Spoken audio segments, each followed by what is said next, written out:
हाल खैर दस्तरखान वास्ते कोशिश करने हैं यार अच्छा समान जिंदे को लभे ना। ਇਹ ਬੁੰਗਾ ਯਾਰ ਸਾਡੇ ਛੋਟੀ ਜੀ ਸਬਜ਼ ਮੰਡੀ ਹੈ ਤੇ ਸਬਜ਼ ਮਿਸਾਲੇ ਅਸੀਂ ਕੋਸ਼ਿਸ਼ ਕਰਨੇ ਆ ਯਾਰ ਇੱਥੇ ਫਰੈਸ਼ ਆਏ ਹੁੰਦੇ ਨੇ ਤੇ ਉੱਥੋਂ ਹੀ ਲਵੀਏ। ਸ਼ਾਮ ਭਾਈ ਸੋਹਣੇ ਸੋਹਣੇ ਪਾਣੇ और नाल प्याज पवा यार तुम ही किलो प्याज करने सोने सोने। शाम भाई 1 किलो प्याज कर लो ना बिरयानी वास्ते वो कह रहे हैं 1 किलो आज थोड़े लगने। भाई हुण की लै रहे हो इत्थों? चिकन लैन आया जी सेठ उस्मान भाई कोलों यासिन पोल्ट्री सर्विस साडा बुंगा ही आ तू। चलो जी चिकन लैके चलने दस्तरखान की तरफ। थोड़ा जिहा बाईपास है बुंगा याद का इन्हें ते अल मदीना स्कूल आंदा है ਤੇ ਇਹ ਸ਼ਾਰਟਕਟ ਹੈ ਪਰ ਹਵੇਲੀ ਤੋਂ ਪਾਕਪਤਨ ਜਾਣਾ ਹੋਵੇ ਤੇ ਬਾਹਰੋਂ ਬਾਹਰ ਜਾਣਾ ਪੈਂਦਾ ਹੈ। ਅਗਰ ਸਿੱਧਾ ਸਾਈਵਾਲ ਨੂੰ ਜਾਣਾ ਹੋਵੇ ਤੇ ਇਹ ਬਾਈਪਾਸ ਇਸਤੇਮਾਲ ਕਰਦੇ ਨੇ ਲੋਕ ਜ਼ਿਆਦਾ।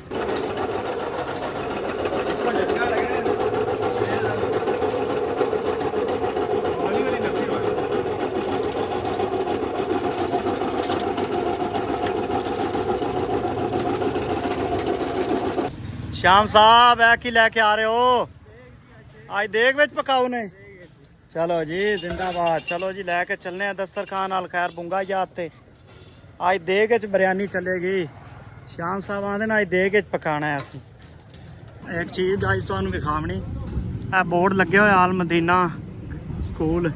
ये शाम भाई तो मैं दोवें मैट्रिक इस स्कूल की कीती हुई है ते अज लंघे तो मैं आख्या यार दोस्तां नूं थोड़ी जी आदि भी वालेकुम सलाम मालूमात दे दईए यार ਅਸੀਂ ਇਹ ਸਕੂਲ ਵਿੱਚ ਮੈਟ੍ਰਿਕ ਕੀਤੀ ਹੈ ਤੇ ਇਹ ਸਕੂਲ ਦੀ ਖੁਸ਼ਕਿਸਮਤੀ ਹੈ ਯਾਰ ਉਹਨਾਂ ਦੇ ਸਟੂਡੈਂਟ ਜਿਹੜੇ ਨਾ ਅਲ ਖੈਰ ਦਸਤਰਖਾਨ ਚਲਾ ਰਹੇ ਹਨ।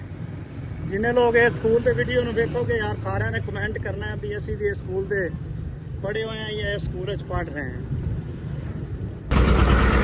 ਚੱਲੇ ਹਾਂ ਦਸਤਰਖਾਨ ਤੇ ਅੱਡੇ ਦੇ ਮਾਸ਼ਾਅੱਲਾ ਰਸ਼ ਕਾਫੀ ਹੈ। ਸਾਡੇ ਅੱਡਾ ਬੁੰਗਾ ਯਾਰ ਪੂਰਾ ਸ਼ਹਿਰ ਹੈ ਯਾਰ।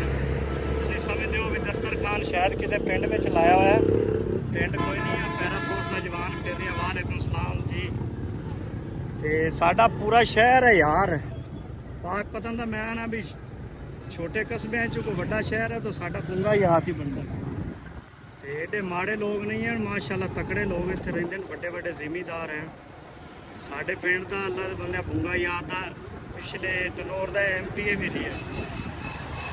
कोई एडा छोटा शहर नहीं है काफ़ी बड़ा शहर है। गाइस दे सामने चेक करते पे हो बुंगा याद की बहुत ही प्यारी मस्जिद है तो कमेटी ने या अशफाक साहब ने मिल के बहुत प्यारी मस्जिद बनाई यार। चलो जी सारे मामले नबेड़न तो बाद चले हैं जी अल खैर दस्तरखान की तरफ। अगे श्याम भाई का घर है सड़क तो आता है अक्सर असी इधर भी आते रहते हैं। मेन कब्रस्तान है बुंगा याद का। काफ़ी लोगों को इस कब्रस्तान बारे पता है जिन्होंने वेख्या होया या जिन्होंने इतने कोई रिश्तेदार वगैरह की तदफीन हुई है तो कमेंट दसो। अगला तो कितनी बारी दसा भी ध्यान रखा करो तो वेख लो विच कर दी सुन जल्दी कर यार कट दे यार। थोड़ा जिहा वाक़या रस्ते च हो गया सी बच्ची का बुरका विच आ गया सी मोटरसाइकिल दे वो हेल्प की है यार दौड़ते। शाम भाई चुको देग यार। हाँ जी चलो यार सारे चलो बस कोई नहीं हल हो गए। भाई दा यार यकदम मोटरसाइकिल थले लै गया पक्खी तू अल्लाह पाक खैर की बचत हो गई यार। गाइस आज तो रस्ते में ना कोई वाक़या ही नज़र आता पिया। आज दस्तरखान ते ना खसूसी यार मुसाफिरां लई दुआ करनी है आपां अल्लाह पाक किहड़ा है ना मुसाफिरां दा सफ़र आसान किया करे। अल्लाह पाक कोई भी आफत एक्सीडेंट ये वो इन्हां चीज़ों तो बचावे यार। मझां चरानियाँ। वालेकुम सलाम। हाँ जी यार काफ़ी लोग ना लोकेशन का पुछते हैं। लोकेशन मेन दीपालपुर रोड तो मोहम्मद अहमद सुखेरे का पंप है उनके तो पहले उनके कोल्ड स्टोर नूं जिहड़ी सड़क मुड़दी ना उनके ते अगे आना है।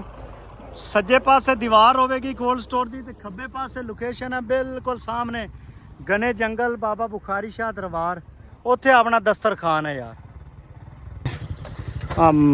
पुलिस बन तो गई है वैसे 15-20 दिन बड़े औखे लंघते रहे। लंघ जासा कि नहीं? ओ यार है की हो गया यार। शाम लंघो यार रास्ता बड़ा खतरनाक है यार। 15-20 ਦਿਨ ਤੋਂ ਐਵੇਂ ਲੰਘ ਰਿਹਾ। ਹੁਣ ਪੁਲੀ ਬਣ ਗਈ ਹੈ ਨਵੀਂ, 1-2 ਦਿਨਾਂ ਨੂੰ ਇਹ ਚਾलू हो जाए।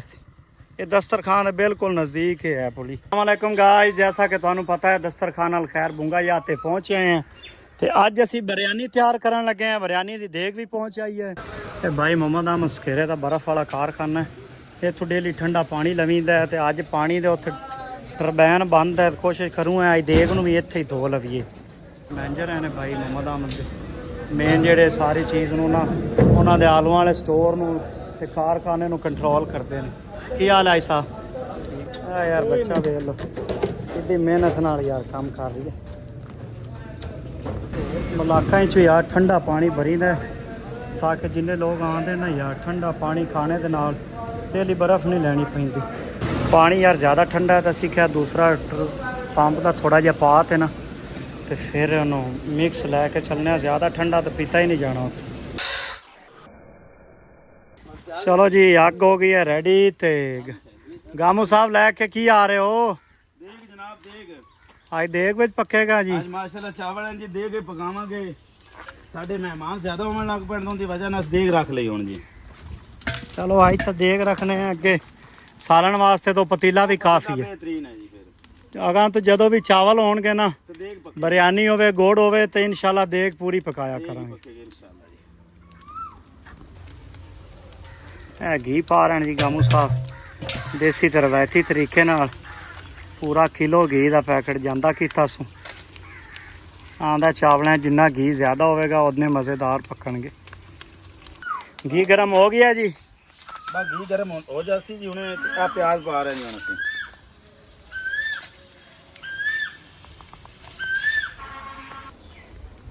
गामू भाई आज गर्मी च माशाल्लाह पका रहे हो। बड़ी गर्मी जी साजी होए। पसीना टपक रहा है जी। अल्लाह पाक कबूल करे जी। अल्लाह पाक थोड़ी मेहनत का सिला इंशाल्लाह तुहानू किसी अच्छी सूरत ही देवेगा। अल्लाह पाक किसी का रखदा नहीं हुंदा। बिल्कुल बेशक। कितना इंज ना कर। टमाटर कटिंग हो रहे हैं जी देग वास्ते। माशाल्लाह चिकन पान लगे हैं जी। चिकन चिकन वाली बिरयानी है जी। ये चावल एवं नहीं है, चिकन वाली बिरयानी है जनाब। ढेर सारा चिकन है माशाल्लाह। चेक करो।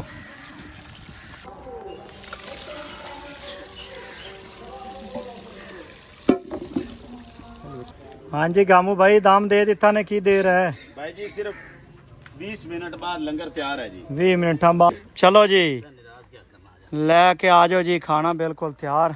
बिरयानी अज बनाई जी। गुलाम रसूल साहब आए सन साढ़े नाल। अज दे कुक गुलाम रसूल साहब ते दोस्त मेहमान भी सारे आ गए ने। तो शुरू करने हैं जनाब जी।